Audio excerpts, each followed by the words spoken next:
కరీంనగర్లోని fundus school ఆవరణంలో సోమవారం తెలంగాణ స్థాయి హుషు కరాటే క్రీడా జడ్జింగ్ సెమినార్ 2025 కోచింగ్ నిర్వహించారు. ఈ సందర్భంగా పలువురు వక్తలు మాట్లాడుతూ హుషు జడ్జింగ్ సెమినార్ పిల్లలకు ఎంతో ఉపయోగపడుతుందన్నారు.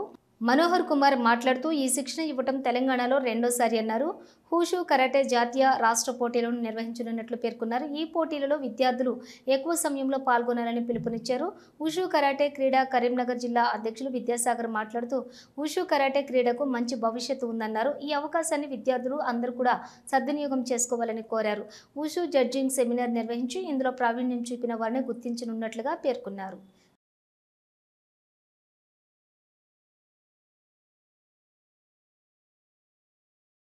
రాష్ట్ర స్థాయి హుషు జడ్జెస్ సెమినార్ నిర్వహించడం ఇది రెండోసారి.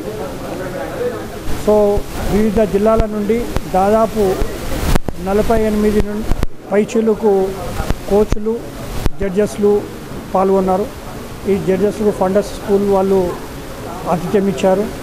మార్నింగ్ ఉదయం 8 గంటల నుండి ఇప్పుడు సాయంత్రం 4 గంటల వరకు ఈ కార్యక్రమం జరిగింది. సో ఇన్ని సంవత్సరాల నుండి హుషు సంఘము హుషు క్రీడ కుంటుపడిపోతున్నది. అది ఇప్పుడు మళ్ళీ పూర్వవైభవం తీసుకురావడానికి నా వంతుగా కృషి చేయడానికి నేను ప్రయత్నం చేస్తాను.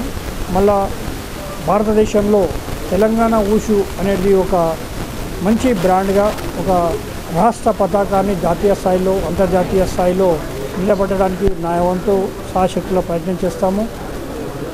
అతి త్వరలో మేము నిర్వహించేది రాష్ట్ర స్థాయి హుషు పోటీలలో అత్యధికంగా పాల్గొని హుషు అనేది కొంచెం తగ్గిపోయింది. కాబట్టి కరీంనగర్ ఇప్పుడు మళ్ళీ కరీంనగర్ నుంచి చాలా రోజుల తర్వాత కరీంనగర్ నుంచి హుషు జడ్జింగ్ సెమినార్ అనేది నిర్వహించడం జరిగింది. ఇందులో తెలంగాణ నుంచి చాలా జిల్లాలు వచ్చి పార్టిసిపేట్ చేసినాయి. కాబట్టి ఇందులో రెఫరీ సెమినార్ కానీ జడ్జింగ్ సెమినార్ అంటే ఏ విధంగా పాయింట్స్ వేయాలి, ఏ విధంగా జడ్జింగ్ ఇవ్వాలి, ఇవన్నీ మనం అందరికీ ఒక టెక్నికల్ టీం ద్వారా అన్ని ఏర్పరచుకోవడం జరిగింది. ఇవి వచ్చే హెచ్ఎఫ్ కానీ మిగిలిన ఏమైనా కాంపిటీషన్స్ ఉంటే అందులో సరైన రీతిలో సరైన జడ్జింగ్ ఇవ్వడానికి మన కరీంనగర్ డిస్ట్రిక్ట్ వాళ్ళకి కానీ మిగిలిన వివిధ జిల్లాలందరికీ కూడా మనం సరైన కోచింగ్ ఇచ్చినాం. మంచి న్యాయ నిర్ణేతలు అందరూ కూడా బయటకు వస్తున్నారు.